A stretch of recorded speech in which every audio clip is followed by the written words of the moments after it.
Uraiyur hotel ஒன்றில் பள்ளி மாணவர்களுக்கு அரசால் வழங்கப்படும் முத்திரையிடப்பட்ட சத்துணவு முட்டைகளால் ஆம்லெட் ஹாஃப் பாயில் தயாரிக்கப்பட்டு 15 ரூபாய்க்கு விற்கப்பட்டு வருவதாக வீடியோ ஒன்று சமூக வலைத்தளங்களில் வைரலானது. மாஸ்டர், முட்டை எங்க இருந்து வருது உங்களுக்கு? எல்லாத்தையும் எடுங்க, எல்லாத்தையும் எடுத்து கொஞ்சம் வெளியில் எடுத்துருங்க. எல்லாத்தையும் அந்த முட்டை அட்டை எடுங்க, உள்ளே இருக்கிறத அப்படியே வைங்க. 15 அட்டையா?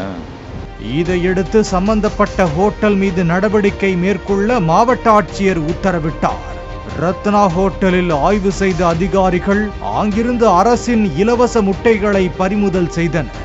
ஹோட்டலின் உரிமையாளர் ரத்னத்திடம் நடத்திய விசாரணையில் மதுராபுரி ஊராட்சி ஒன்றிய நடுநிலைப்பள்ளி மாணவர்களுக்கு வழங்கப்படும் முட்டைகளை தலா 2 ரூபாய் வீதம் சத்துணவு திட்ட அமைப்பாளர் வசந்தகுமாரியிடம் இருந்து விலைக்கு வாங்கியதாகவும் அதனை ஆம்லெட் ஹாஃப் பாயில் கலக்கி என விதவிதமான சைட் டிஷ்ஷாக மாற்றி 15 ரூபாய்க்கு விற்றதாகவும் தெரிவித்தார்.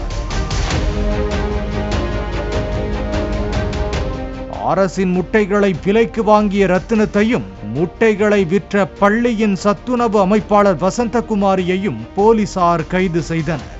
இதையடுத்து அந்த ஹோட்டலையும் பூட்டி சீல் வைத்தனர். பாலிமர் செய்திகளுக்காக திருச்சி செய்தியாளர் கலைவேந்தன்.